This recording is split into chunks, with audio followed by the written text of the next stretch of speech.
This is Elton Hobson with CanadianProfighter.com, being joined here by Clint the Hammer Kingsbury, successful. Love you, Clint Kingsbury. And Clint Kingsbury and Entourage here at Fighting Spirit 13. Clint victorious tonight in his MMA debut. Give us your thoughts on that fight and how it played out for you. I came out there and I was expecting him to be, a little scrappy, but I didn't expect him to come out throwing from the fences. Basically, is what he was. I took a couple off the top of the head, but it didn't wreck my composure. And I knew as soon as I closed the distance, I was going to take him down. And all I was thinking about was putting him down pretty hard. And I'm pretty sure that's what everybody saw. Once I'm on top of you, my wrestling skills take over. I can keep pretty much anybody down on the ground. And you saw there, I gave him, quite a few shots, just try to calm him down a little bit because he was really, really jumpy, just all over the place, right? So I just calmed him down, and eventually he gave his back, and that's the end of the story. Where do you see yourself going from this fight now that you've gotten your first win under your belt? Do you want to fight more in Fighting Spirit, or are you looking at other Canadian leagues? Where do you see as the next step in your career?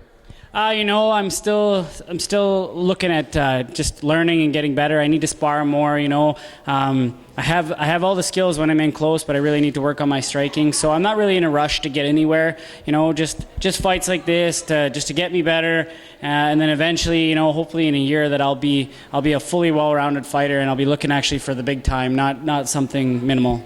Cool. Well, that's a very composed, very solid, and long-term game plan. Give us your thoughts on some of the other adrenaline fighters that were in action tonight. We saw some great performances, and then we saw a little bit of disappointment in the Alex Gasson decision. Give us your thoughts on how your gym mates fared. Okay, we start first with Pete. Pete Brown is just a awesome fighter, awesome guy. He'll fight anybody at any time, and really sportsman. So it's always a pleasure to watch him. And I usually actually corner him, but obviously today I was fighting, so I wasn't able to be there, but I was cheering him on.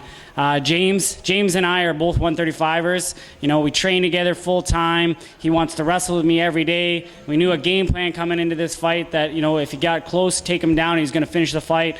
Exactly what he did. He went out there, closed the distance, took the guy down. Guy couldn't get off his back, and James put him away. And it was a huge emotional win for him, and I'm so proud of him. Alex's fight, you know what? It was a war. Like, those guys went to war together. Both rounds were back and forth, and that last round was a tough one to call. It's a little bit upsetting when they're talking about going to another round, and then there isn't another round, and then suddenly they pick a winner. But you know what? It's like I always said even when I wrestle. I said, if you leave it into the referee or leave it into the judge, you're messing with fire. So you got to come out there and you got to finish it. Well, you certainly displayed that tonight. Very impressive in victory. Thank you for taking the time. Elton Hobson here with Clint Kingsbury, signing off.